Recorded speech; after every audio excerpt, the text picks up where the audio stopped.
पंजाब पंजाबीयत ते पंजाबीयत नूं प्यार करन वाले ਸਰੋਤੇ ਦਰਸ਼ਕੋ ਸ਼ਿੰਗਾਰਾ ਚਹਿਲ ਵੱਲੋਂ यानी चहल म्यूजिक चैनल ਵੱਲੋਂ ਤੁਹਾਨੂੰ ਸਾਰਿਆਂ ਨੂੰ ਸਤਿ ਸ੍ਰੀ ਅਕਾਲ ਗੁਰਫਤਿਹ ਆਦਾਬ ਨਮਸਕਾਰ।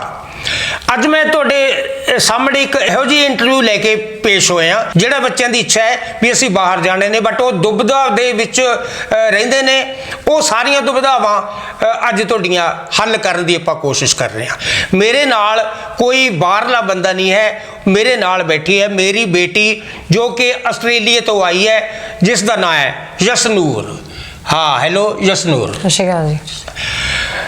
तो मैं चाहूँगा बेशक मैनू सारा कुछ पता है, मैं कदों जन्म तो लैके इस दे 27वें साल तक, पर मैं एंकर वजों पेश इस तरीके नाल आऊँगा भी तुहाडे सवाल ने जिहड़े बच्चों के सवाल बच्चों के मापिया के सवाल ने जिहड़े वो ऐ लगन भी ये साडे सवाल सही दी सही हो रहे हैं तो बच्चे वालों उन्हां दा उत्तर ते जवाब भी सही हो रहे हैं।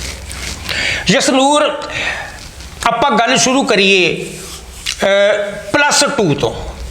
+2 तू किहड़े स्कूल चों कीती है? मैं +2 डम्मी नाल कीती सी संत ईश्वर सिंह पब्लिक स्कूल छाहड़ तो।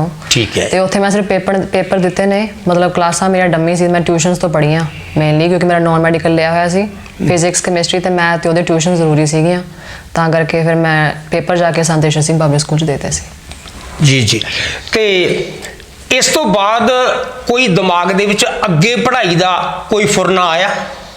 हाँ जी, मेरा इंटरस्ट जियोलॉजी का सीगा, मैं जियोलॉजिस्ट बनना सी, पर फिर ओदा इत्थे सिर्फ इको ही कॉलेज सीगा चंडीगढ़। एक तो जियोलॉजी हुंदी है ZOLOGY, एक GIOLOGY, ये दो जिहड़ियां जियोलॉजी ने इन्हां दे विच कोई फर्क? जूलॉजी तुसीं जिहड़े बोल रहे हो वो हैगी है जानवरां नाल रिलेटेड, जिहड़ी मैं जियोलॉजी की गल कर रही हूँ वो हैगी है अर्थ नाल रिलेटेड, हुंदी है स्टडी ऑफ अर्थ।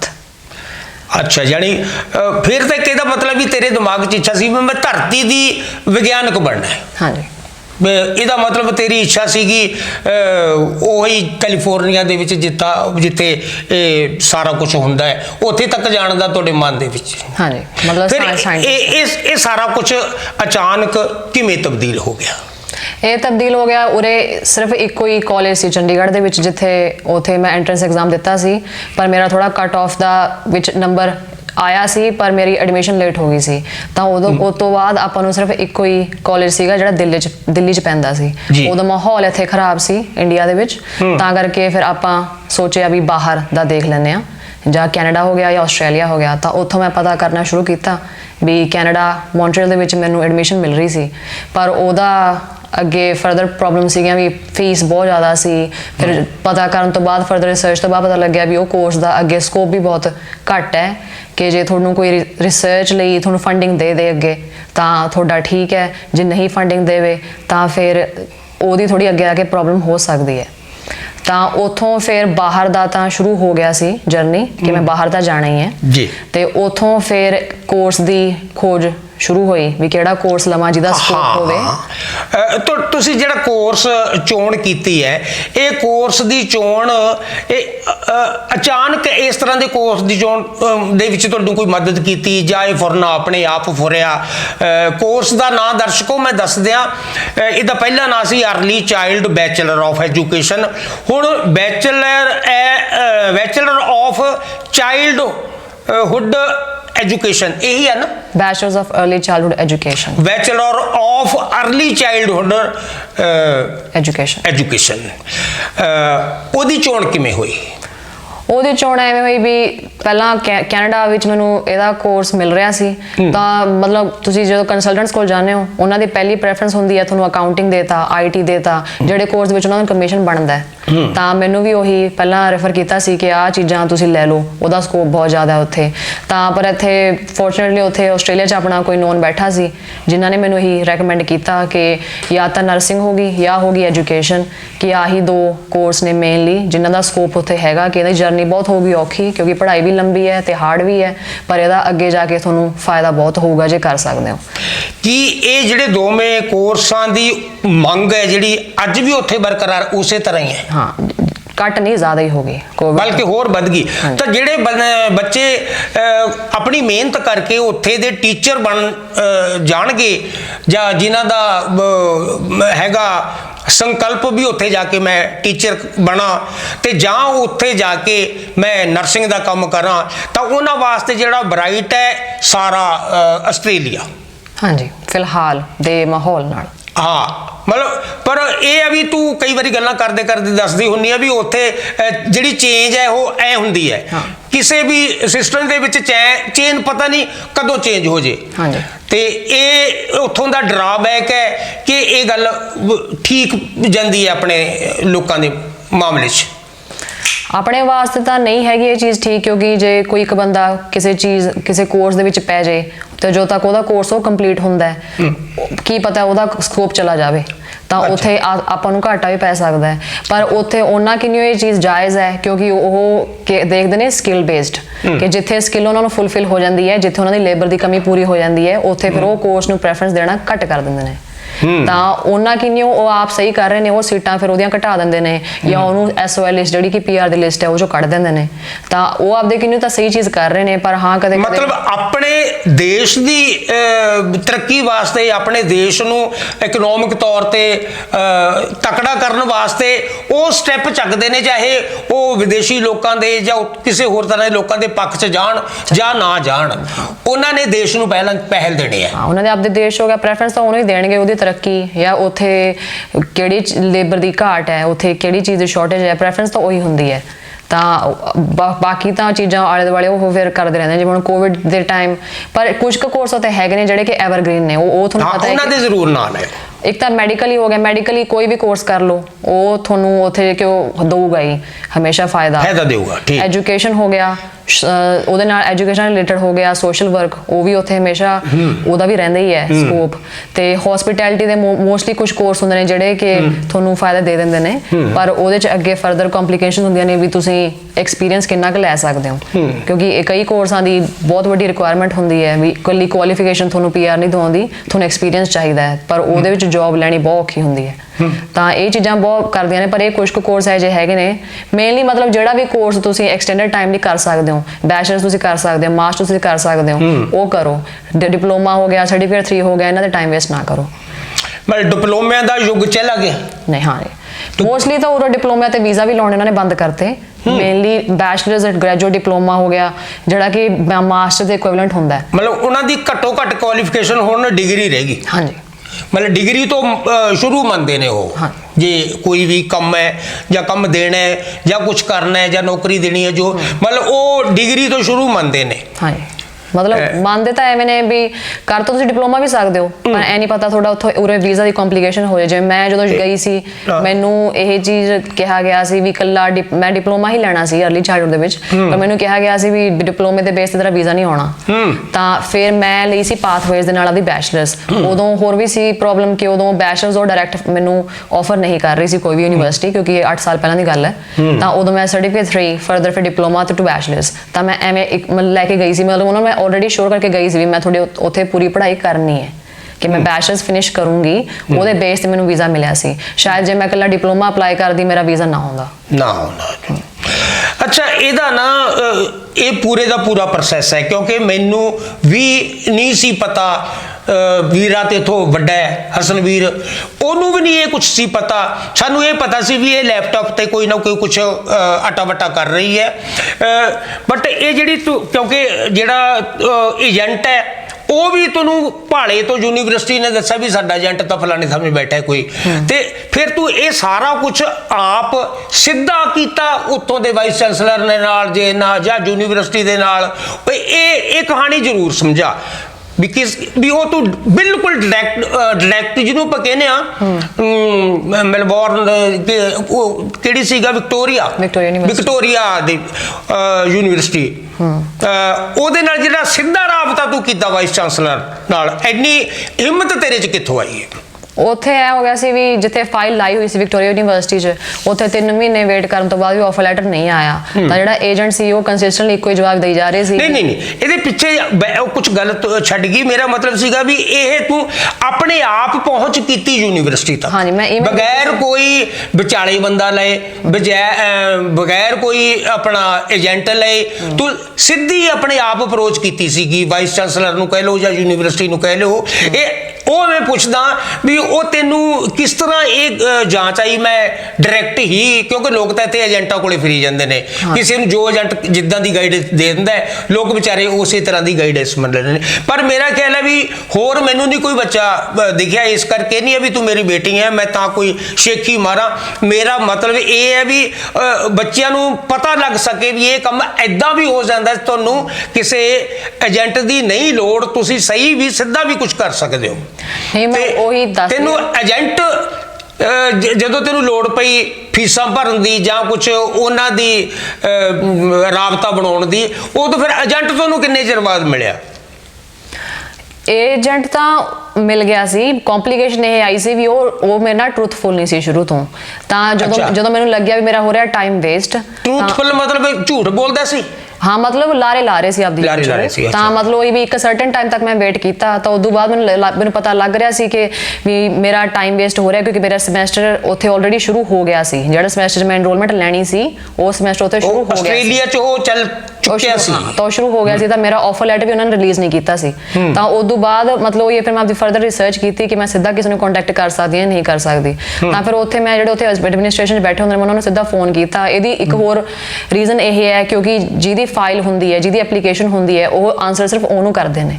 ਤਾਂ ਜੇ ਮੈਂ ਅੱਜ ਕਿਸੇ ਹੋਰ ਵਾਸਤੇ ਯੂਨੀਵਰਸਿਟੀ 'ਚ ਫੋਨ ਕਰਾਂ, ਪਹਿਲਾਂ ਮੈਨੂੰ ਉਹਨਾਂ ਤੋਂ ਈਮੇਲ ਕਰਵਾਉਣੀ ਪਊ ਵੀ ਹਾਂ ਮੈਂ ਇਹਨੂੰ ਆਪਦਾ ਰਾਈਟਸ ਦੇ ਰਹੀ ਹਾਂ ਕਿ ਇਹ ਮੇਰੀ ਫਰਦਰ ਫੋਲੋਅਪ ਕਰ ਸਕਦੀ ਹੈ। ਉਸ ਤੋਂ ਬਿਨਾਂ ਉਹ ਤੁਹਾਨੂੰ ਜਵਾਬ ਦਿੰਦੇ ਨਹੀਂ। ਤਾਂ ਉਹ ਵੀ ਇੱਕ ਮੇਨ ਰੀਜ਼ਨ ਸੀ ਕਿ ਮੈਨੂੰ ਆਪ ਨੂੰ ਹੀ ਕਰਨਾ ਪੈਣਾ ਸੀ ਉਹ ਚੀਜ਼। ਤਾਂ ਮੈਂ ਉਹਨਾਂ ਨੂੰ ਫੋਨ ਕੀਤਾ, ਤਾਂ ਉਹਨਾਂ ਨੂੰ ਮੈਂ ਈਮੇਲ ਕੀਤੀ, ਤਾਂ ਮੈਂ ਪੁੱਛਿਆ ਵੀ ਮੇਰੀ ਫਾਈਲ ਦਾ ਕੀ ਬਣ ਰਿਹਾ, ਕਿ ਕੀ ਪ੍ਰੋਬਲਮ ਹੈ ਜਿਹਦੇ ਕਰਕੇ ਤੁਸੀਂ ਮੈਨੂੰ ਦੇ ਨਹੀਂ ਰਹੇ ਆਫਰ ਲੈਟਰ, ਕਿ ਮੈਂ ਸਾਰਾ ਕੁਝ ਪ੍ਰੋਵਾਈਡ ਕਰਤਾ ਤੁਹਾਨੂੰ। ਤਾਂ ਉਹਨਾਂ ਨੇ ਅੱਗੋਂ ਮੈਨੂੰ ਇਹੀ ਚੀਜ਼ ਕਹੀ ਕਿ ਤੁਹਾਡੇ ਏਜੰਟ ਨੂੰ ਅਸੀਂ ਸਰਟਨ ਡੇਟ ਤੇ ਕੁਝ ਡਾਕੂਮੈਂਟਸ ਮੰਗੇ ਸੀ, ਤਾਂ ਉਹਨਾਂ ਨੇ ਸਾਨੂੰ ਨਹੀਂ ਭੇਜੇ, ਤਾਂ ਤੁਹਾਡੀ ਫਾਈਲ ਵਿਡਰਾਅ ਹੋ ਗਈ। ਯਾਨੀ ਏਜੰਟ ਨੇ ਸਮੇਂ ਸਿਰ ਜਿਹੜੇ ਡਾਕੂਮੈਂਟਸ ਮੰਗੇ ਸੀ ਉਹਨੇ ਭੇਜੇ ਨਹੀਂ, ਜਿੱਦਾਂ ਏਜੰਟ ਕਰਦੇ ਨੇ ਉਸ ਰੂਪ ਚ ਉਦਾਂ ਹੀ ਉਹ ਕਰ ਗਿਆ। ਤਾਂ ਉਹੀ ਹੈ, ਫਿਰ ਉੱਥੇ ਜਾ ਕੇ ਉਹਨਾਂ ਨੂੰ ਕਨਫਰੰਟ ਕੀਤਾ, ਤਾਂ ਚੇਂਜ ਹੋਇਆ। ਤਾਂ ਯੂਨੀਵਰਸਿਟੀ ਮੈਨੂੰ ਚੇਂਜ ਕਰਨੀ ਪਈ ਕਿਉਂਕਿ ਉਹ ਯੂਨੀਵਰਸਿਟੀ ਦਾ ਟਾਈਮ ਲੰਘ ਗਿਆ ਸੀ। ਪਰ ਉੱਥੋਂ ਚਲੋ ਇਹ ਸਿੱਖ ਮਿਲੀ ਵੀ ਭਾਈ ਜੋ ਅਗਲੇ ਜਿਹੜੀ ਵੀ ਯੂਨੀਵਰਸਿਟੀ ਤੁਸੀਂ ਅਪਲਾਈ ਕਰ ਰਹੇ ਹੋ ਜਾਂ ਕੋਈ ਵੀ ਤੁਸੀਂ ਏਜੰਟ ਤੇ ਕਰ ਰਹੇ ਹੋ, ਉੱਥੇ ਤੁਸੀਂ ਬਲਾਈਂਡਲੀ ਉਹਨਾਂ ਤੇ ਰਿਲਾਈ ਨਾ ਕਰੋ। ਉਹ ਆਪਦਾ ਉਹਨਾਂ ਨੂੰ ਸਿੱਧਾ ਹੀ ਕਹਿ ਕੇ ਚੱਲੋ ਕਿ ਆਹ ਕੋਰਸ ਮੈਂ ਲੈਣਾ ਹੈ ਤੇ ਆਹ ਯੂਨੀਵਰਸਿਟੀ 'ਚ ਲੈਣਾ ਹੈ ਤੇ ਆਹ ਸਮੈਸਟਰ ਵਾਸਤੇ ਲੈਣਾ ਹੈ, ਤੇ ਮੈਨੂੰ ਹਰ ਇੱਕ ਈਮੇਲ ਮੈਨੂੰ ਸਿੱਧਾ ਫਾਰਵਰਡ ਹੋਣੀ ਚਾਹੀਦੀ ਹੈ ਕਿ ਮੈਨੂੰ ਜੋ ਜਾਣਕਾਰੀ ਹੈ ਸਿੱਧੀ ਮੇਰੀ ਈਮੇਲ ਤੇ ਆਵੇ ਤੇ ਮੈਨੂੰ ਹੀ ਉਹ ਪ੍ਰੋਵਾਈਡ ਹੋਵੇ। ਯਾਨੀ ਮੈਨੂੰ ਪਤਾ ਲੱਗੇ ਵੀ ਮੇਰੇ ਨਾਲ ਕੀ ਕੁਝ ਹੋ ਰਿਹਾ ਹੈ ਜਾਂ ਮੇਰੀ ਪੜ੍ਹਾਈ ਦੇ ਸੰਬੰਧ ਦੇ ਵਿੱਚ ਉੱਥੇ ਕੀ ਕੁਝ ਵਾਪਰ ਰਿਹਾ ਹੈ। ਹਾਂ, ਕਿਉਂਕਿ ਉਹ ਜਦੋਂ ਆਪਸ ਚ ਕੋਰਸਪੌਂਡ ਕਰਦੇ ਨੇ, ਕਈ ਵਾਰ ਤੁਹਾਨੂੰ ਉਹ ਲੂਪ ਚ ਨਹੀਂ ਰੱਖਦੇ, ਤੁਹਾਨੂੰ ਅੱਧੀ ਗੱਲ ਨਹੀਂ ਦੱਸਦੇ ਹੋ। ਤਾਂ ਜੇ ਤੁਸੀਂ ਉਹਨਾਂ ਨੂੰ ਕਹੋ ਕਿ ਮੈਨੂੰ ਸੀਸੀ ਕਰ ਦਿਓ ਈਮੇਲ, ਹਰ ਈਮੇਲ 'ਚ ਮੈਨੂੰ ਸੀਸੀ ਹੋਣਾ ਚਾਹੀਦਾ, ਤਾਂ ਉਹ ਯੂਨੀਵਰਸਿਟੀ ਨੂੰ ਤੁਸੀਂ ਰਿਕੁਐਸਟ ਕਰ ਸਕਦੇ ਹੋ, ਤੁਸੀਂ ਏਜੰਟ ਨੂੰ ਵੀ ਕਰ ਸਕਦੇ ਹੋ, ਕੋਈ ਮਨਾ ਨਹੀਂ ਕਰ ਸਕਦਾ ਲੀਗਲੀ। ਜੇ ਤੁਹਾਨੂੰ ਕਹੇ ਵੀ ਹਾਂ ਅਸੀਂ ਆਪ ਡੀਲ ਕਰ ਰਹੇ ਹਾਂ, ਕਿਵੇਂ ਉਹ ਤੁਹਾਨੂੰ ਝੂਠ ਬੋਲ ਰਹੇ ਨੇ, ਐ ਕੋਈ ਤੁਹਾਨੂੰ ਕਹਿ ਨਹੀਂ ਸਕਦਾ, ਉਹ ਤੁਹਾਡੇ ਰਾਈਟਸ ਨੇ। ਤਾਂ ਹਰ ਚੀਜ਼ ਦੇ ਵਿੱਚ ਮੈਨੂੰ ਸੀਸੀ ਮੈਂ ਕਰਵਾਇਆ ਆਪਦੀ, ਜਿਹੜੀ ਮੈਂ ਸੈਕੰਡ ਯੂਨੀਵਰਸਿਟੀ ਅਪਲਾਈ ਕੀਤੀ ਸੀ। ਤਾਂ ਫਿਰ ਉਹੀ ਮੈਨੂੰ ਹਰ ਕੋਰਸਪੌਂਡ ਮੈਨੂੰ ਪਤਾ ਲੱਗ ਰਿਹਾ ਸੀ ਵੀ ਕਦੋਂ ਮੇਰਾ ਆਫਰ ਲੈਟਰ ਆਇਆ ਹੈ, ਤਾਂ ਉਹਨਾਂ ਨੇ ਅੱਗੇ ਕੀ ਕਿਹਾ ਜਾਂ ਕੀ ਮੰਗਿਆ। ਤਾਂ ਉਹੀ ਹੈ ਵੀ ਆਪਦਾ ਇਨਵੋਲਵਡ ਰਹੋ ਹਰ ਚੀਜ਼ ਦੇ ਵਿੱਚ। ਐ ਨਹੀਂ ਹੈਗਾ ਵੀ ਆਪਦਾ ਏਜੰਟ ਤੇ ਬਸ ਵੀ ਉਹਨਾਂ ਨੂੰ ਪੈਸੇ ਦੇਤੇ ਵੀ ਉਹ ਆਪ ਹੀ ਕਰਾਉਣਗੇ ਕੰਮ। ਤਾਂ ਐਕਟਿਵਲੀ ਇਨਵੋਲਵ ਤੁਹਾਨੂੰ ਹੋਣਾ ਪਊਗਾ। ਮਤਲਬ ਤੁਹਾਡੀ ਆਪਣੀ ਸਰਗਰਮੀ ਆਸਟ੍ਰੇਲੀਆ ਦੇ ਮਾਮਲੇ 'ਚ ਤੁਹਾਡੀ ਆਪਣੀ ਸਰਗਰਮੀ ਵੱਧ ਹੋਣੀ ਚਾਹੀਦੀ ਹੈ, ਤੁਹਾਨੂੰ ਏਜੰਟਾਂ ਦੇ ਉੱਤੇ ਬਹੁਤਾ ਡਿਪੈਂਡ ਨਹੀਂ ਰਹਿਣਾ ਚਾਹੀਦਾ। ਫਿਰ ਇਹਦੇ 'ਚ ਤਾਂ ਇੱਕ ਸਮੱਸਿਆ ਸਾਡੇ ਬੱਚਿਆਂ ਨੂੰ ਉੱਠਦੀ ਹੈ, ਸਾਡੇ ਬੱਚਿਆਂ ਦੀ ਜਿਹੜੀ ਅੰਗਰੇਜ਼ੀ ਹੈ ਉਹ ਤਾਂ ਬੜੀ ਪੂਅਰ ਹੈ, ਖਾਸ ਕਰਕੇ +2 ਤੱਕ ਤਾਂ ਜਿਹੜੀ ਅੰਗਰੇਜ਼ੀ ਹੈ ਉਹ ਤੁਸੀਂ ਸਾਰਾ ਜਾਣਦੀ ਹੈ, ਤੂੰ ਵੀ ਇੱਥੇ ਪੜ੍ਹ ਕੇ ਗਈ ਹੈ, ਪਰ ਤੂੰ ਅੰਗਰੇਜ਼ੀ ਨੂੰ ਕਿਵੇਂ ਹੈਂਡਲ ਕੀਤਾ? ਅੰਗਰੇਜ਼ੀ ਨੂੰ ਬੇਸ ਤਾਂ ਉਰੇ ਵੀਕ ਸੀ, ਮੇਰਾ ਫਾਰਮ ਨਹੀਂ ਹੋ ਸਕਿਆ ਕਿਉਂਕਿ ਮੇਰੀ ਪੰਜਾਬ ਬੋਰਡ 'ਚ ਹੀ ਐਜੂਕੇਸ਼ਨ ਸੀ। ਤਾਂ ਇੱਕ 9th ਦੇ ਵਿੱਚ ਜਾ ਕੇ ਮੇਰੀ CBSE ਜਦੋਂ ਐਨਰੋਲਮੈਂਟ ਹੋਈ, ਉੱਥੇ ਜਾ ਕੇ ਮੈਨੂੰ ਲੱਗਿਆ ਪਤਾ ਵੀ ਮੈਂ ਕਿੰਨੀ ਪਿੱਛੇ ਆ ਬਾਕੀ ਜਵਾਕਾਂ ਨਾਲੋਂ। ਤਾਂ ਉੱਥੇ ਫਿਰ ਉਹ ਚੀਜ਼ ਮੇਰੀ ਸ਼ੁਰੂ ਹੋਈ ਸਟਰਗਲ ਕਿ ਮੈਂ ਨਹੀਂ ਆਪਦੇ ਆਪ ਨੂੰ ਮੈਂ ਬੈਟਰ ਕਰਨਾ ਹੈ, ਠੀਕ ਹੈ, ਤਾਂ ਸਿੱਖਣੀ ਆ। ਤਾਂ ਉੱਥੋਂ ਬਸ ਫਰਦਰ ਆਪਦਾ ਬੰਦੇ ਦਾ ਆਪਦਾ ਹੁੰਦਾ ਕਿ ਕੌਣ ਕਿੰਨਾ ਕੁ ਸਟ੍ਰੈਚ ਕਰ ਸਕਦਾ ਆਪਦੇ ਆਪ ਨੂੰ, ਕਿੰਨਾ ਕੁ ਆਪਦੇ ਆਪ ਨੂੰ ਅੱਗੇ ਪੁਸ਼ ਕਰ ਸਕਦਾ। ਤਾਂ ਮੈਂ ਆਪਦੀ ਛੁੱਟੀਆਂ ਯੂਟਿਲਾਈਜ਼ ਕੀਤੀਆਂ ਕਿ ਮੈਂ ਆਪਦੇ ਇੰਟਰਵਿਊਜ਼ ਦੇਖੇ। ਮੈਨੂੰ ਗਾਣੇ ਦਾ ਸ਼ੌਂਕ ਸੀ ਕਿਉਂਕਿ ਆਪਾਂ ਓਬਵੀਅਸਲੀ ਮਿਊਜ਼ਿਕ ਫੈਮਿਲੀ ਤੋਂ ਬਿਲੋਂਗ ਕਰਦੇ ਹਾਂ, ਤਾਂ ਮੈਂ ਉਹ ਵੀ ਫਿਰ ਆਪਦਾ ਸਾਰਾ ਧਿਆਨ ਇੰਗਲਿਸ਼ ਕਿੰਨੀ ਪਾਤਾ ਕਿ ਉਹ ਵੀ ਮੈਂ ਆਪਦਾ ਸ਼ੌਂਕ ਵੀ ਯੂਟਿਲਾਈਜ਼ ਕਰਕੇ ਕੁਝ ਸਿੱਖਾਂ ਉਹ 'ਚੋਂ। ਤਾਂ ਉਹ ਹੋ ਗਿਆ। ਬਾਕੀ ਫਰਦਰ ਰਿਸਰਚ ਹੋ ਗਈ, ਨਿਊਜ਼ਪੇਪਰ ਮੇਰੇ ਵਾਸਤੇ ਲਵਾਇਆ ਸੀ ਆਪਾਂ ਨੇ, ਟ੍ਰਿਬਿਊਨ ਇੰਗਲਿਸ਼ ਦੇ ਵਿੱਚ, ਤਾਂ ਉੱਥੇ ਮੇਰੀ ਵੋਕੈਬਲਰੀ ਫਿਰ ਫਰਦਰ ਸਟਰੋਂਗ ਹੋਈ। ਪਰ ਮੇਨ ਚੀਜ਼ ਹੋ ਜਾਂਦੀ ਹੈ ਸਪੀਕਿੰਗ ਦੀ, ਕਿ ਤੁਹਾਨੂੰ ਕਿੰਨੀ ਮਰਜ਼ੀ ਇੰਗਲਿਸ਼ ਆਉਂਦੀ ਹੋਵੇ, ਜੇ ਤੁਹਾਡੇ ਨਾਲ ਕੋਈ ਬੋਲਣ ਵਾਲਾ ਹੈ ਸਾਥੀ ਨਹੀਂ ਮਿਲਦਾ, ਤੁਹਾਨੂੰ ਇੰਗਲਿਸ਼ ਦਾ ਜਵਾਬ ਇੰਗਲਿਸ਼ ਦੇ ਵਿੱਚ ਨਹੀਂ ਮਿਲਦਾ, ਤਾਂ ਉਹ ਜਲਦੀ ਨਹੀਂ ਉਹ ਚੱਲਦੀ ਹੈ ਨਹੀਂ, ਕਿਉਂਕਿ ਫਿਰ ਬੰਦੇ ਦਾ ਕੌਨਫੀਡੈਂਸ ਨਹੀਂ ਬਿਲਡ ਹੁੰਦਾ, ਬੰਦੇ ਨੂੰ ਪਤਾ ਨਹੀਂ ਚੱਲਦਾ ਕਿ ਮੈਂ ਗਲਤ ਬੋਲ ਰਿਹਾ, ਮੈਂ ਸਹੀ ਬੋਲ ਰਿਹਾ, ਕਿਉਂਕਿ ਇਹ ਚੀਜ਼ ਤਾਂ ਹੈ ਕਿ ਇਹ ਤਾਂ ਟਾਈਮ ਨਾਲ ਬੈਟਰ ਹੀ ਹੁੰਦੀ ਹੈ। ਉਹ ਕਹਿੰਦੇ ਨਾ practice makes a man perfect, ਉਹ ਹੈ ਕਿ ਉਹ ਪ੍ਰੈਕਟਿਸ ਨਾਲ ਹੀ ਵਧੀਆ ਹੁੰਦੀ ਹੈ। ਆਪਦੇ ਆਪ ਤਾਂ ਇਹ ਹੁੰਦੀ ਨਹੀਂ ਹੈ ਤਾਂ ਮੈਂ ਇਕੱਲੀ ਵੀ ਮਨ 'ਚ ਸੋਚੀ ਜਾਵਾਂ, ਬੋਲੀ ਜਾਵਾਂ, ਤਾਂ ਉਹ ਕੌਨਫੀਡੈਂਸ ਮੇਰਾ ਉੱਥੇ ਜਾ ਕੇ ਕਮਿਊਨਿਟੀ ਨਾਲ ਇਨਵੋਲਵ ਹੋ ਕੇ, ਉਹਨਾਂ ਨਾਲ ਇੰਗੇਜ ਕਰਕੇ, ਉਹਨਾਂ ਨਾਲ ਇੰਟਰੈਕਟ ਕਰਕੇ ਹੀ ਵਧਿਆ ਹੈ। ਉਹ ਵੀ ਟਾਈਮ ਨਾਲ ਵਧਿਆ ਹੈ, ਸ਼ੁਰੂ 'ਚ ਇੰਨਾ ਨਹੀਂ ਸੀ, ਪਰ ਹੁਣ ਉਹ ਚੀਜ਼ ਨੋਰਮਲ ਲੱਗਦੀ ਹੈ, ਕਿਉਂਕਿ ਹੁਣ ਉਹ ਲਾਈਫ ਦਾ ਪਾਰਟ ਬਣ ਗਿਆ ਬਹੁਤ ਵੱਡਾ। ਆਪਣੇ ਘਰ ਪਰਿਵਾਰ ਦੇ ਵਿੱਚ ਵੀ ਇਹ ਕੋਈ ਮਾਹੌਲ ਨਹੀਂ ਸੀਗਾ ਅੰਗਰੇਜ਼ੀ ਵਾਲਾ? ਨਹੀਂ, ਆਪਾਂ ਬਿਲਕੁਲ ਦੇਸੀ ਮਾਹੌਲ ਹੈ ਆਪਣੇ ਘਰ ਦੇ ਵਿੱਚ, ਅੱਜ ਵੀ ਦੇਸੀ ਮਾਹੌਲ ਹੈ, ਪੰਜਾਬੀ ਨੂੰ ਆਪਾਂ ਪ੍ਰੈਫਰ ਕਰਦੇ ਹਾਂ, ਤੇ ਮਤਲਬ ਉਸ ਵੇਲੇ ਵੀ ਅੰਗਰੇਜ਼ੀ ਵਾਸਤੇ ਆਪਣੇ ਕੋਈ ਸਪੈਸ਼ਲ ਗੱਲ ਨਹੀਂ ਸੀ, ਨਾ ਹੀ ਤੈਨੂੰ ਕੋਈ ਅੰਗਰੇਜ਼ੀ ਵਾਸਤੇ ਕੋਈ ਸਪੈਸ਼ਲ ਟਿਊਸ਼ਨ ਕਰਵਾਈ ਗਈ ਹੈ, ਜਾਣੀ ਇੱਕ ਤੇਰੀ ਆਪਣੀ ਹੀ ਜਿੱਦ ਸੀਗੀ, ਹਿੰਡ ਸੀਗੀ ਵੀ ਇਹ ਮੈਂ ਕਰਨੀ ਹੈ। ਹਾਂਜੀ, ਇਹ ਸਿਰਫ ਹਿੰਡ ਕਰਕੇ ਹੀ ਇਹ ਸਾਰਾ ਕੁਝ ਹੋਇਆ। ਮੇਰੀ ਉਹੀ ਸੀ, ਮੈਂ ਕਰਨਾ ਸੀ, ਤਾਂ ਮੈਂ ਫਿਰ ਮੈਨੂੰ ਐ ਸੀ ਵੀ ਕੁਝ ਵੀ ਕਰਨਾ ਪੈ ਜੇ, ਕੁਝ ਵੀ ਮੀਨਸ ਹੋਣ, ਕੁਝ ਵੀ ਸਟਰਗਲ ਹੋਵੇ, ਮੈਂ ਕਰਨੀ ਹੈ। ਹਾਂ ਦੋਸਤੋ, ਮੈਂ ਇਹਦੇ 'ਚ ਵਾਧਾ ਕਰਾਂ ਵੀ ਜਸਨੂਰ ਬੇਟੀ ਨੇ ਅੱਗੇ ਕੀ ਕਰਨਾ ਹੈ, ਮੈਂ ਕੀ ਕਰ ਰਹੀ ਹਾਂ, ਅੱਗੇ ਮੈਨੂੰ ਜਾਂ ਸਾਡੇ ਦੂਸਰੇ ਪਰਿਵਾਰ ਦੇ ਜੀਆਂ ਨੂੰ ਕਦੇ ਕਿਸੇ ਨੂੰ ਕੁਝ ਨਹੀਂ ਦੱਸਿਆ ਸੀਗਾ ਵੀ ਮੈਂ ਕੀ ਕਰ ਰਹੀ ਹਾਂ, ਔਰ ਨਾ ਹੀ ਸਾਡੇ ਉਹ ਸਮਝ ਆਉਂਦਾ ਸੀਗਾ, ਜੇ ਕੁਝ ਦੱਸਦੀ ਵੀ ਬਹੁਤਾ ਸਾਨੂੰ ਪਤਾ ਵੀ ਨਹੀਂ ਲੱਗਣਾ ਸੀਗਾ। ਤੇ ਪਰ ਸਾਨੂੰ ਨਹੀਂ ਪਤਾ ਸੀ ਵੀ ਇੱਕ ਬਹੁਤ ਵੱਡੇ ਨਿਸ਼ਾਨੇ ਦੇ ਉੱਤੇ ਤੀਰ ਸਿੰਨੀ ਬੈਠੀ ਹੈ, ਔਰ ਉਹ ਉਕਦਾ ਨਹੀਂ, ਤੇ ਬਾਕੀ ਉਹ ਤੀਰ ਇਹਦਾ ਨਿਸ਼ਾਨੇ ਤੇ ਵੱਜ ਗਿਆ। ਇੰਟਰਵਿਊ ਦੇ ਵਿਚਾਲੇ ਹੀ ਆਪਾਂ ਇਹ ਗੱਲ ਕਰ ਲਈਏ ਵੀ ਜਿਹੜੇ ਨਵੇਂ ਬੱਚੇ ਨੇ ਅੱਜ ਕੱਲ ਵਿਦੇਸ਼ਾਂ ਵੱਲੋਂ ਹੋੜ ਤਾਂ ਹੈਗੀ ਹੈ, ਉਹ ਹੋੜ ਤਾਂ ਹੋਰ ਵਧੂਗੀ, ਕਿਉਂਕਿ ਇੱਥੇ ਸਰਕਾਰਾਂ ਨੇ ਜਿਹੜੀਆਂ ਉਹ ਮਤਲਬ ਕਿਸੇ ਪਾਸੇ ਵੀ ਸਿੰਸੀਅਰ ਨਹੀਂ ਹੈਗੀਆਂ, ਖਾਸ ਕਰਕੇ ਹੈਲਥ ਤੇ ਐਜੂਕੇਸ਼ਨ। ਜਿਵੇਂ ਹੁਣ ਤੁਸੀਂ ਦੱਸਿਆ ਵੀ ਆਸਟ੍ਰੇਲੀਆ ਦੇ ਵਿੱਚ ਹੈਲਥ ਤੇ ਐਜੂਕੇਸ਼ਨ ਹੀ ਮਸਟ ਮੰਨੀਆਂ ਗਈਆਂ ਨੇ, ਵੀ ਉਹਨਾਂ ਦੇ ਵਿੱਚ ਬਹੁਤ ਘੱਟ ਉਹ ਚੇਂਜਿੰਗ ਵਗੈਰਾ ਕਰਦੇ ਨੇ, ਪਰ ਇੱਥੇ ਤਾਂ ਸਾਡੀ ਐਜੂਕੇਸ਼ਨ ਤੇ ਜਿਹੜੀ ਹੈਗੀ ਹੈ ਮੈਡੀਕਲ, ਉਹ ਤੇ ਤਜਰਬੇ ਹੀ ਕੀਤੇ ਜਾਂਦੇ ਨੇ।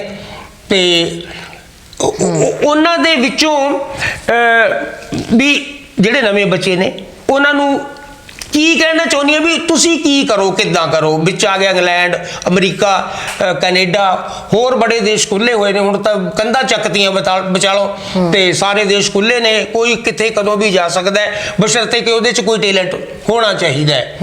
ਤੇ ਇਸ ਮਾਮਲੇ ਦੇ ਵਿੱਚ ਜਿਹੜੇ ਨਵੇਂ ਬੱਚੇ ਤਿਆਰੀਆਂ ਕਰ ਰਹੇ ਨੇ ਜਾਣ ਦੀਆਂ, ਉਹਨਾਂ ਨੂੰ ਕਿਸ ਨਜ਼ਰੀਏ 'ਚ ਤੂੰ ਦੇਖਦੀ ਹੈ, ਜਾਂ ਉਹਨਾਂ ਨੂੰ ਕੀ ਸੁਝਾਅ ਤੂੰ ਦੇਣਾ ਚਾਹੁੰਦੀ ਹੈ? ਮੇਨ ਸੁਝਾਅ ਤਾਂ ਬਸ ਇਹੀ ਹੈ ਵੀ ਆਪਦਾ ਕਲੀਅਰ ਰੱਖੋ ਆਪਦੀ ਵਿਜ਼ਨ ਨੂੰ, ਕਿ ਤੁਹਾਡਾ ਏਮ ਕੀ ਹੈ, ਤੁਹਾਡਾ ਆਬਜੈਕਟਿਵ ਕੀ ਹੈ। ਐ ਨਹੀਂ ਵੀ ਮਤਲਬ ਲੋਕਾਂ ਦੀਆਂ ਗੱਲਾਂ 'ਚ ਆ ਕੇ ਨਾ ਵੀ ਬਾਹਰਲੇ ਤੁਹਾਨੂੰ ਫੋਟੋਆਂ ਭੇਜ ਰਹੇ ਨੇ ਜਾਂ ਤੁਹਾਨੂੰ ਕੋਈ ਵੀਡੀਓ ਭੇਜ ਰਹੇ ਵੀ ਸਾਡੀ ਉੱਥੇ ਲਾਈਫ ਬਹੁਤ ਵਧੀਆ, ਅਸੀਂ ਇੱਥੇ ਆਹ ਇੰਜੋਏ ਕਰ ਰਹੇ ਹਾਂ, ਵੀ ਉਹਨਾਂ ਦੀ ਗੱਲਾਂ 'ਚ ਆ ਕੇ ਵੀ ਤੁਹਾਨੂੰ ਆਪਦਾ ਪਰਸਪੈਕਟਿਵ ਇੱਕ ਸੈੱਟ ਕਰ ਲਿਆ ਕਿ ਬਾਹਰ ਦੀ ਲਾਈਫ ਆਹੀ ਹੁੰਦੀ ਹੈ। ਤਾਂ ਉਹ ਇੱਕ ਮੇਨ ਚੀਜ਼ ਤਾਂ ਹੈ, ਕਿਉਂਕਿ ਇਹ ਮੈਂ ਬਹੁਤ ਦੇਖਦੀ ਹਾਂ ਉੱਥੇ ਆ ਕੇ ਬੱਚੇ ਸਟਰਗਲ ਕਰਦੇ ਨੇ, ਜਦੋਂ ਉੱਥੇ ਆ ਕੇ ਦੇਖਦੇ ਨੇ ਵੀ ਸ਼ਿਫਟਾਂ ਲਾਉਣੀਆਂ ਪੈਂਦੀਆਂ ਨੇ, ਪੜ੍ਹਾਈ ਜਾਂ ਸ਼ਿਫਟਾਂ ਜਾਂ ਲਾਇਬ੍ਰੇਰੀ, ਆਹੀ ਲਾਈਫ ਰਹਿ ਜਾਂਦੀ ਹੈ ਸਿਰਫ ਇੱਕ ਟਾਈਮ ਤੱਕ, ਤਾਂ ਜਦੋਂ ਤੱਕ ਬੰਦੇ ਦਾ ਅੱਗੇ ਸੈਟਅਪ ਨਹੀਂ ਹੁੰਦਾ, ਲਾਈਫ PR ਨਹੀਂ ਆਉਂਦੀ ਹੈ, ਬੰਦਾ TR ਤੇ ਨਹੀਂ ਆਉਂਦਾ, ਪੜ੍ਹਾਈ ਤੇ ਕੰਮ ਮੇਨ ਤਾਂ ਬੰਦੇ ਦਾ ਵੱਡਾ ਮੇਜਰ ਪਾਰਟ ਤਾਂ ਲਾਈਫ ਦਾ ਆਹੀ ਰਹਿ ਜਾਂਦਾ। ਤਾਂ ਬਹੁਤ ਚੀਜ਼ਾਂ ਉਹ ਚੀਜ਼ਾਂ ਵਿੱਚ ਬੰਦਾ ਮਿਸ ਵੀ ਕਰਦਾ। ਹੁਣ ਜੇ ਮੈਂ ਆਪਦੀ ਐਗਜ਼ਾਮਪਲ ਦੇਵਾਂ, ਮੈਂ 19 ਸਾਲ ਦੀ ਮੈਂ ਇੱਥੋਂ ਬਾਗੀ ਸੀ, ਤਾਂ ਮੈਂ ਉੱਥੇ ਜਾ ਕੇ 8 ਸਾਲ ਮੈਂ ਪੜ੍ਹਾਈ ਤੋਂ ਆਪਦਾ ਯੂਨੀਵਰਸਿਟੀ ਤੋਂ ਕੰਮ ਤੋਂ ਲਾਇਬ੍ਰੇਰੀ, ਆ ਮੇਰੀ 3 ਮੇਨ ਜਗ੍ਹਾ ਰਹੀਆਂ ਨੇ ਜਿੱਥੇ ਲਾਇਬ੍ਰੇਰੀ, ਹਾਂ, ਜਿੱਥੇ ਮੈਂ ਟਰੈਵਲ ਕੀਤਾ। ਤੇ ਇਹ ਤੋਂ ਬਿਨਾਂ ਮੇਰੀ ਲਾਈਫ ਦਾ ਹੋਰ ਜਿਵੇਂ ਕਹਾਂ ਵੀ ਮੇਰਾ ਜਿਹੜਾ ਯੂਥ ਵਿੱਚ ਜਿਹੜਾ ਇੰਜੋਏ ਹੁੰਦਾ ਹੈ ਉਹ ਹੁੰਦਾ ਹੈ। ਮਤਲਬ ਇਹ ਗੱਲ ਉਹਨਾਂ ਬੱਚਿਆਂ ਨੂੰ ਦੱਸਣੀ ਜ਼ਰੂਰੀ ਹੈ ਵੀ ਉਹਨਾਂ ਨੂੰ ਕਿਤਾਬਾਂ ਜ਼ਰੂਰ ਪੜ੍ਹਨੀਆਂ ਚਾਹੀਦੀਆਂ। ਕਿਤਾਬਾਂ ਬਹੁਤ ਇੰਪੋਰਟੈਂਟ ਨੇ, ਹਾਂ, ਕਿਤਾਬਾਂ ਪੜ੍ਹੋ, ਕਿਉਂਕਿ ਸਾਡੇ ਇੱਥੋਂ ਕਿਤਾਬ ਕਲਚਰ, ਬੁੱਕ ਕਲਚਰ ਹੈ ਜਿਹੜਾ ਤਕਰੀਬਨ ਉਹ ਖਤਮ ਹੀ ਹੋ ਗਿਆ। ਕੋਈ ਨਵੀਂ ਕਿਤਾਬ ਛਾਪਣ ਵਗ ਜਾਓ ਤਾਂ ਜਿਹੜਾ ਪਬਲਿਸ਼ਰ ਹੈ ਉਹ ਪਹਿਲੇ ਹੀ ਕਹਿੰਦਾ ਜੀ ਇੰਨੀ ਕਿਤਾਬ ਤੁਸੀਂ ਲੈ ਜਾਓਗੇ ਤਾਂ ਤੁਹਾਡੀ ਛਾਪ ਦਿੰਦੇ ਆ, ਜਾਣੀ ਉਹ ਆਪਦੇ ਸਿਕਿਉਰਿਟੀ ਜਿਹੜੀ ਆਪਣੀ ਉਹ ਪਹਿਲੀ ਉਹਨੂੰ ਆਪਣਾ ਸਾਂਭ ਕੇ ਰੱਖਣਾ ਚਾਹੁੰਦਾ ਹੈ। ਤੇ ਨਵੀਆਂ ਕਿਤਾਬ ਹੈ ਜਿਹੜੀ ਉਹਨੂੰ ਵੇਚਣ ਦੇ ਵਿੱਚ ਬਣਾਉਣ ਦੇ ਵਿੱਚ ਬਹੁਤ ਔਖਾ ਨੇ। ਪਰ ਤੂੰ ਅੱਜ ਵੀ ਇਸ ਗੱਲ ਦੇ ਉੱਤੇ ਪਹਿਰਾ ਦਿੱਤਾ ਜਾ ਰਿਹਾ ਜਾਂ ਤੂੰ ਖੁਦ ਕਹਿ ਰਹੀ ਹੈ ਵੀ ਕਿਤਾਬਾਂ ਤੋਂ ਬਗੈਰ ਮਤਲਬ ਕਾਮਯਾਬੀ ਸੰਭਵ ਨਹੀਂ? ਨਹੀਂ, ਹਾਂ ਮਤਲਬ ਥੋੜਾ ਬੈਲੈਂਸ ਹੋਣਾ ਚਾਹੀਦਾ ਹੈ। ਐ ਨਹੀਂ ਵੀ ਇਕੱਲਾ ਜਿਹਨੂੰ ਹੁਣ ਕਈ ਹੈਗੇ ਨੇ ਜਿਨ੍ਹਾਂ ਨੂੰ ਨਹੀਂ ਵਧੀਆ ਲੱਗਦੀ ਰੀਡਿੰਗ, ਤਾਂ ਉਹਨਾਂ ਵਾਸਤੇ ਹੁਣ ਹੋਰ ਵੀ ਬਹੁਤ ਮੀਨਸ ਆ ਗਏ, ਇੰਟਰਨੈਟ ਆ ਗਿਆ, ਉਹ ਤੇ ਵੀ ਤੁਸੀਂ ਰੀਡਿੰਗ ਕਰ ਸਕਦੇ ਹੋ ਐਜ਼ ਲੌਂਗ ਐਜ਼ ਕਿ ਤੁਸੀਂ ਆਪਦੀ ਨੌਲੇਜ ਨੂੰ ਐਕਸਪੈਂਡ ਕਰ ਰਹੇ ਹੋ ਕਿਸੇ ਵੀ ਤਰੀਕੇ ਨਾਲ। ਜੇ ਪੜ੍ਹ ਸਕਦੇ ਹੋ ਤਾਂ ਹਾਂ ਬਹੁਤ ਵਧੀਆ ਗੱਲ ਹੈ, ਜੇ ਕਿਤਾਬ ਪੜ੍ਹ ਸਕਦੇ ਹੋ ਤਾਂ ਉਹ ਤੋਂ ਬੈਟਰ ਕੋਈ ਗੱਲ ਹੀ ਨਹੀਂ ਹੈ, ਕਿਉਂਕਿ ਕਿਤੇ ਨਾ ਕਿਤੇ ਜਾ ਕੇ ਤੁਹਾਨੂੰ ਉਹ ਕੰਮ ਦਊਗੀ, ਪੜ੍ਹਨੀ ਹੀ ਪਊਗੀ। ਜੇ ਤੁਸੀਂ ਯੂਨੀਵਰਸਿਟੀ ਜਾ ਰਹੇ ਹੋ, ਕੋਈ ਕੋਰਸ ਕਰ ਰਹੇ ਹੋ, ਤੁਹਾਡੀ ਕੋਈ ਅਸਾਈਨਮੈਂਟ ਡਿਊ ਹੈ, ਉੱਥੇ ਵੀ ਤੁਹਾਨੂੰ ਕਿਤਾਬ ਤਾਂ ਪੜ੍ਹਨੀ ਪਊ ਕਿਉਂਕਿ ਰਿਸਰਚ ਤਾਂ ਸਾਰੀ ਉੱਥੋਂ ਹੀ ਆਊਗੀ। ਪਰ ਹਾਂ ਉਹਦੇ ਨਾਲ ਇੰਟਰਨੈਟ ਵੀ ਹੈਗਾ ਅੱਜ ਕੱਲ੍ਹ, ਕਿਉਂਕਿ ਅੱਜ ਕੱਲ੍ਹ ਦੀ ਜਨਰੇਸ਼ਨ ਦੇ ਵਿੱਚ ਇਹ ਬਹੁਤ ਜ਼ਿਆਦਾ ਵੱਡਾ ਹੋਇਆ ਵੀ ਇੰਟਰਨੈਟ ਬਹੁਤ ਵੱਡਾ ਪਾਰਟ ਹੈ ਸਾਡੀ ਲਾਈਫ ਦਾ। ਅਸੀਂ ਰਿਲਾਈ ਬਹੁਤ ਹੈਵੀਲੀ ਕਰਦੇ ਹਾਂ ਇੰਟਰਨੈਟ ਤੇ, ਤਾਂ ਉਹ ਅਨਕੌਂਸ਼ੀਅਸ ਦੀ ਗੱਲ ਲੈ ਲਓ ਵੀ ਉਹ ਸਾਡਾ ਐਂ ਬਣ ਜਾਂਦਾ ਵੀ ਕੋਈ ਚੀਜ਼ ਨਹੀਂ ਸਮਝ ਆ ਰਹੀ ਇੰਟਰਨੈਟ ਤੇ ਪਈ ਹੋਊਗੀ, ਠੀਕ ਹੈ, ਉੱਥੋਂ ਦੇਖ ਲਾਂਗੇ, ਉੱਥੋਂ ਸਮਝ ਲਾਂਗੇ, ਤਾਂ ਉਹ ਠੀਕ ਹੈ। ਪਰ ਆਪਦਾ ਬੈਲੈਂਸ ਬਣਾ ਕੇ ਚੱਲੋ, ਕਿਉਂਕਿ ਇੰਟਰਨੈਟ ਤੇ ਥੋੜੀ ਨੌਲੇਜ ਵੱਧਦੀ ਹੈ ਪਰ ਇੱਕ ਟੂ ਅ ਸਰਟਨ ਲੈਵਲ, ਠੀਕ ਹੈ। ਤਾਂ ਉਹ ਜਿਹੜੀ ਵੋਕੈਬਲਰੀ ਹੋ ਗਈ, ਤੁਹਾਡੀ ਜਿਹੜੀਆਂ ਹੋਰ ਸਕਿੱਲਸ ਹੋ ਗਈਆਂ ਜਿਹੜੀਆਂ ਕਿ ਇੰਗਲਿਸ਼ ਨਾਲ ਰਿਲੇਟਡ ਹੋ ਗਈਆਂ ਜਾਂ ਗ੍ਰਾਮਰ ਹੋ ਗਈ, ਉਹ ਚੀਜ਼ਾਂ ਤੁਹਾਡੀਆਂ ਓਬਵੀਅਸਲੀ ਰੀਡਿੰਗ ਤੋਂ ਬਾਅਦ ਹੀ ਵੱਧਦੀਆਂ ਨੇ। ਜਦੋਂ ਇੰਟਰਨੈਟ ਵੀ ਯੂਜ਼ ਕਰ ਰਹੇ ਹੋ ਉਹਨੂੰ ਵੀ ਤੁਸੀਂ ਰੀਡਿੰਗ ਦੇ ਮੀਨਸ ਨਾਲ ਯੂਟਿਲਾਈਜ਼ ਕਰੋ। ਉਹ ਚੀਜ਼ ਤੁਹਾਨੂੰ ਕਿਤਾਬਾਂ ਚੋਂ ਹੀ ਮਿਲੂਗੀ। ਹਾਂ, ਕੁਝ ਚੀਜ਼ਾਂ ਕਿਤਾਬਾਂ ਚੋਂ ਹੀ ਮਿਲਦੀਆਂ ਨੇ। ਆਥਰਾਂ ਵੱਲੋਂ ਜੋ ਚੀਜ਼ਾਂ ਲਿਖੀਆਂ ਹੋਈਆਂ ਨੇ, ਜੋ ਵਿਧੀਆਂ ਲਿਖੀਆਂ ਗਈਆਂ ਨੇ, ਉਹ ਵਿਧੀਆਂ ਤੁਹਾਨੂੰ ਜਿਹੜਾ ਹੈਗਾ ਇੰਟਰਨੈਟ ਨਹੀਂ ਦੱਸ ਸਕਦਾ। ਹਾਂ, ਅਨਲੈਸ ਕਿ ਤੁਸੀਂ ਸਪੈਸੀਫਿਕਲੀ ਉਹਦੇ ਬਾਰੇ ਰਿਸਰਚ ਕਰ ਰਹੇ ਹੋ, ਵੀ ਜਿਵੇਂ ਬੁੱਕ 'ਚ ਤੁਹਾਨੂੰ ਕੋਈ ਚੀਜ਼ ਲੱਭਣੀ ਨਹੀਂ ਪੈਂਦੀ ਬਾਹਰੋਂ, ਤੁਹਾਨੂੰ ਸਾਰੀ ਚੀਜ਼ਾਂ ਉਹ 'ਚੋਂ ਪ੍ਰੋਵਾਈਡ ਮਿਲਦੀਆਂ ਨੇ, ਠੀਕ ਹੈ। ਉਹਦੀ ਕਹਾਣੀ ਹੋ ਗਈ, ਕੰਟੈਕਸਟ ਹੋ ਗਿਆ, ਠੀਕ ਹੈ, ਉਹਦੀ ਗ੍ਰਾਮਰ ਹੋ ਗਈ, ਸਾਰੀ ਚੀਜ਼ਾਂ ਤੁਹਾਨੂੰ ਬੁੱਕ 'ਚ ਮਿਲ ਜਾਣਗੀਆਂ। ਵੈਰਾਜ਼ ਕਿ ਜੇ ਤੁਸੀਂ ਇੰਟਰਨੈਟ ਤੇ ਜਾਂਦੇ ਹੋ ਤਾਂ ਉੱਥੇ ਕੀ ਹੁੰਦਾ ਹੈ ਵੀ ਜਿਹੜੀ ਤੁਸੀਂ ਲੱਭ ਰਹੇ ਹੋ ਉਹ ਤੁਹਾਨੂੰ ਉਹੀ ਦਿਖੂਗੀ, ਉਹਦੇ ਨਾਲ ਜਿਹੜੀਆਂ ਐਕਸਟਰਾ ਚੀਜ਼ਾਂ ਨੇਗੀਆਂ, ਕਿਉਂਕਿ ਤੁਸੀਂ ਉਹ ਨਹੀਂ ਲੱਭ ਰਹੇ, ਤੁਹਾਨੂੰ ਪਤਾ ਵੀ ਨਹੀਂ ਤੁਸੀਂ ਉਹ ਲੱਭ ਰਹੇ ਹੋ, ਤਾਂ ਉੱਥੇ ਸ਼ਾਇਦ ਉਹ ਚੀਜ਼ਾਂ ਤੁਹਾਨੂੰ ਨਾ ਮਿਲਣ। ਪਰ ਬਾਕੀ ਮੈਂ ਇੰਨਾ ਕਹੂੰਗੀ ਪ੍ਰੈਫਰੈਂਸ ਤੇ ਡਿਪੈਂਡ ਹੈ ਵੀ ਜਿਹਨੂੰ ਨਹੀਂ ਬਿਲਕੁਲ ਵੀ ਪਸੰਦ, ਉਹ ਫਿਰ ਵੀ ਕੁਝ ਨਾ ਕੁਝ ਤਾਂ ਕਰੇ, ਜਾਂ ਇੰਟਰਨੈਟ ਤੇ ਹੀ ਕਰੇ, ਪਰ ਆਪਦੀ ਨੌਲੇਜ ਨੂੰ ਬਸ ਐਕਸਪੈਂਡ ਕਰਦੇ ਰਹੋ, ਕਿਉਂਕਿ ਆਪਦਾ ਉਹ ਕਹਿੰਦੇ ਨੇ ਅਪਡੇਟ ਰਹੋ, ਕੀ ਚੱਲ ਰਿਹਾ ਹੈ ਜ਼ਿੰਦਗੀ 'ਚ, ਕੀ ਚੱਲ ਰਿਹਾ ਹੈ ਦੁਨੀਆ 'ਚ, ਕੀ ਚੱਲ ਰਿਹਾ ਹੈ, ਜਿੱਥੇ ਸਪੈਸੀਫਿਕਲੀ ਤੁਸੀਂ ਰਹਿ ਰਹੇ ਹੋ, ਕਿਹੜੀ ਕੰਟਰੀ ਹੈ, ਉੱਥੇ ਕੀ ਚੱਲ ਰਿਹਾ ਅੱਜ ਕੱਲ੍ਹ, ਤੇ ਉਹ ਚੀਜ਼ਾਂ ਬਾਰੇ ਸਤਰਕ ਰਹੋ, ਕੇਅਰਫੁਲ ਰਹੋ, ਤੇ ਉਹਨਾਂ ਬਾਰੇ ਤੁਸੀਂ ਅਪਡੇਟ ਰੱਖੋ ਆਪਦੀ ਇਨਫੋਰਮੇਸ਼ਨ। ਆਪਣਾ ਘਰਾਣਾ ਜਿਵੇਂ ਤੂੰ ਕਿਹਾ ਵੀ ਆਪਾਂ ਇੱਕ ਸੰਗੀਤ ਘਰਾਣੇ ਦੇ ਨਾਲ ਸੰਬੰਧਿਤ ਰੱਖਦੇ ਹਾਂ, ਤੇ ਉਹ ਜਿਹੜਾ ਸੰਗੀਤ ਹੈ, ਮੈਨੂੰ ਪਤਾ ਵੀ ਪੰਜਾਬੀ ਗੀਤਾਂ ਤੋਂ ਤਾਂ ਤੂੰ ਪਹਿਲਾਂ ਹੀ ਇੱਥੋਂ ਮਤਲਬ ਚਲੀ ਗਈ ਸੀਗੀ, ਕਿ ਉੱਥੇ ਜਾ ਕੇ ਕੁਛ ਉੱਥੋਂ ਦੀ ਭਾਸ਼ਾ ਦੇ ਨਾਲ ਸਮਝ ਕੇ ਕੁਛ ਨਾ ਕੁਛ ਉੱਥੋਂ ਦਾ ਮਿਊਜ਼ਿਕ ਗਰੋ ਕੀਤਾ? ਹਾਂ, ਮੈਂ ਇੱਥੇ ਮੇਰਾ ਹੋ ਗਿਆ ਸੀ ਗਰੋ, ਤਾਂ ਜਦੋਂ ਮੈਂ ਆਪਦਾ ਇੰਗਲਿਸ਼ ਨੂੰ ਯੂਟੀਲਾਈਜ਼ ਕੀਤਾ ਆਪਦੇ ਨੂੰ ਮਿਊਜ਼ਿਕ ਦੇ ਸੈਂਸ 'ਚ, ਤਾਂ ਜਦੋਂ ਮੈਂ ਉਹ ਚੀਜ਼ ਐਕਸਪਲੋਰ ਕੀਤੀ ਤਾਂ ਮੈਨੂੰ ਇੰਗਲਿਸ਼ ਥੋੜੀ ਜ਼ਿਆਦਾ ਸਮਝਣ ਲੱਗੀ ਸੀ ਮੈਂ। ਅੱਛਾ। ਸੌਂਗਸ ਚੋਂ ਤਾਂ ਮੈਂ ਉਹਨਾਂ ਨਾਲ ਬਹੁਤ ਰਿਲੇਟ ਕਰਦੀ ਸੀ। ਕਈ ਸੌਂਗਸ ਐ ਹੁੰਦੇ ਸੀ ਜਿਹੜੇ ਕਿ ਜੇ ਮੈਂ ਖੁਦ ਸੋਚ ਕੇ ਦਿਮਾਗ 'ਚ ਕਹਾਂ ਕਿ ਮੈਂ ਇਹ ਚੀਜ਼ ਨੂੰ ਐਵੇਂ ਐਕਸਪ੍ਰੈਸ ਕਰਨਾ ਹੈ, ਉਹ ਕਈ ਸੌਂਗਸ ਮੈਨੂੰ ਹੈਲਪ ਕਰ ਦਿੰਦੇ ਸੀ ਵੀ ਹਾਂ ਆਹੀ ਮੈਂ ਕਹਿਣਾ ਚਾਹੁੰਦੀ ਹਾਂ। ਤਾਂ ਉੱਥੋਂ ਫਿਰ ਉਹ ਬੇਸਿਕਲੀ ਇੰਟਰਸਟ ਸ਼ੁਰੂ ਹੋ ਗਿਆ, ਫਿਰ ਅੱਗੇ ਵੱਧਦਾ ਗਿਆ, ਤਾਂ ਹੁਣ ਤਾਂ ਮੇਰਾ ਬਹੁਤ ਹੀ ਹਾਈ ਇੰਟਰਸਟ ਹੈਗਾ ਇੰਗਲਿਸ਼ ਗਾਣਿਆਂ 'ਚ। ਤਾਂ ਬਾਕੀ ਮਤਲਬ ਹੁਣ ਤੂੰ ਇਸ ਗੱਲ ਦੀ ਉੱਥੇ ਕੋਈ ਬੈਂਡ ਵੀ ਬਣਾ ਸਕਦੀ ਹੈ? ਹਾਂ, ਜੇ ਮੈਂ ਚਾਹਾਂ ਤਾਂ ਬੈਂਡ ਤੇ ਤਾਂ ਮੈਨੂੰ ਆਫਰ ਪਹਿਲਾਂ ਵੀ ਹੋਇਆ, ਪਰ ਉਹ ਇਹ ਹੈ ਵੀ ਉੱਥੇ ਜਗਲ ਕਰਨੀ ਬਹੁਤ ਔਖੀਆਂ ਨੇ ਚੀਜ਼ਾਂ। ਜਿਵੇਂ ਹੁਣ ਤਾਂ ਮੇਰੇ ਕੋਲ ਹੈਗਾ ਟਾਈਮ, ਹੁਣ ਮੈਂ ਚਲੋ ਇੱਕ ਚੀਜ਼ ਅਚੀਵ ਕਰ ਲਈ, ਠੀਕ ਹੈ, ਹੁਣ ਮੈਂ ਫ੍ਰੀ ਹਾਂ, ਤੇ ਹੁਣ ਜੇ ਮੈਂ ਚਾਹਾਂ ਤਾਂ ਹਾਂ ਉਹ ਚੀਜ਼ ਮੈਂ ਕਰ ਸਕਦੀ ਹਾਂ। ਮਤਲਬ ਹੁਣ ਤੂੰ PR ਤੱਕ ਹੋ ਗਈ? ਹਾਂ। ਜਿਹੜਾ ਸਭ ਤੋਂ ਵੱਡਾ ਫੰਡਾ ਉਹ ਤੂੰ ਪੰਡਾ ਕਹਿ ਲੋ, ਕੰਡਾ ਕਹਿ ਲੋ, ਉਹ ਤੂੰ ਕੱਢ ਲਿਆ, ਹੁਣ ਤੇਰੇ ਸੁਖਾਲੇ ਦਿਨ ਨੇ। ਤਾਂ ਜੋ ਇਹ ਖੁਸ਼ੀ ਹੈ ਉਹ ਸੁਖਾਲੇਪਣ ਚੋਂ ਨਿਕਲਦੀ ਹੈ। ਤਾਂ ਜੋ ਸੁਖਾਲਾ ਹੋਣ ਕਰਕੇ ਤੁਸੀਂ ਕੁਦਰਤੀ ਤੌਰ ਤੇ ਇਹ ਜਿਹੜੀ ਕਲਾ ਨਾਲ ਸੰਬੰਧਿਤ ਗੱਲਾਂ ਨੇ ਉਹਨਾਂ ਨੂੰ ਤੁਸੀਂ ਉੱਪਰੋਂ ਲੈ ਕੇ ਆਓਗੇ। ਤੇ ਫਿਰ ਇੱਕ ਅੰਗਰੇਜ਼ੀ ਦਾ ਕੁਛ ਨਾ ਕੋਈ ਟੱਪਾ ਸਾਡੇ ਸਮਝ ਤਾਂ ਨਹੀਂ ਆਉਣਾ ਕਿਸੇ ਦੇ, ਅਗਰ ਕੁਛ ਉੱਥੇ ਜੋ ਗੇਨ ਕੀਤਾ। That Arizona sky burning in your eyes, you look at me and babe I wanna catch on fire. You carry it in my soul like Arizona's gold. You find the light in me that I couldn't find. So when I'm all choked up and I can't find the words, And every time you say goodbye, baby, it hurts. When the sun goes down and the band won't play, I'll always remember us this way. ਬਹੁਤ ਅੱਛੇ ਦਰਸ਼ਕੋ, ਇੱਕ ਗੱਲ ਮੈਂ ਤੁਹਾਨੂੰ ਸੱਚਾਈ ਦੱਸਣ ਲੱਗਿਆ। ਮੈਂ ਇਹ ਮੇਰੀ ਬੇਟੀ ਹੈ 27 ਸਾਲ ਦੀ, ਇਹਦੀ ਉਮਰ ਹੋ ਚੁੱਕੀ ਹੈ। ਇਸ ਤਰ੍ਹਾਂ ਗਾਉਂਦੇ ਮੈਂ ਵੀ ਇਹਨੂੰ ਪਹਿਲੀ ਵਾਰੀ ਦੇਖ ਰਿਹਾ। ਮੈਨੂੰ ਇੰਨੀ ਕੁ ਤਾਂ ਭਿਣਕ ਸੀ ਵੀ ਉਹ ਇੰਗਲਿਸ਼ ਪੈਟਰਨ ਦੇ ਗਾਣੇ ਵਗੈਰਾ ਅੱਛੇ ਵਧੀਆ ਕਰਦੀ ਹੈ, ਪਰ ਮੈਨੂੰ ਇੰਨਾ ਨਹੀਂ ਸੀ ਪਤਾ ਵੀ ਇਸ ਕਾਫੀ ਉੱਪਰਲੀ ਲੈਵਲ ਤੱਕ ਇਸ ਗੱਲ ਨੂੰ ਉਹ ਲਿਜਾ ਚੁੱਕੀ ਹੈ। ਸੋ ਮੇਰੇ ਵਾਸਤੇ ਇੱਕ ਹੋਰ ਵੀ ਖੁਸ਼ੀ ਦੀ ਗੱਲ ਹੈ ਵੀ ਉਹਨੇ ਹੋ ਸਕਦਾ ਇਸ ਤੋਂ ਬਾਅਦ ਉੱਥੇ ਕੋਈ ਬੈਂਡ ਵਗੈਰਾ ਬਣਾਵੇ ਅਤੇ ਭਾਰਤੀ ਤੇ ਆਪਣੇ ਆਸਟ੍ਰੇਲੀਅਨ ਪੱਛਮੀ ਸੰਗੀਤ ਨੂੰ ਮਿਕਸਅਪ ਕਰਕੇ ਕੋਈ ਹੋਰ ਨਵਾਂ ਤਜਰਬਾ ਕਰੇ। ਉਹਦੇ 'ਚ ਅਸੀਂ ਤੁਹਾਡੀਆਂ ਸਾਰਿਆਂ ਦੀਆਂ ਦੁਆਵਾਂ ਜ਼ਰੂਰ ਮੰਗਦੇ ਹਾਂ।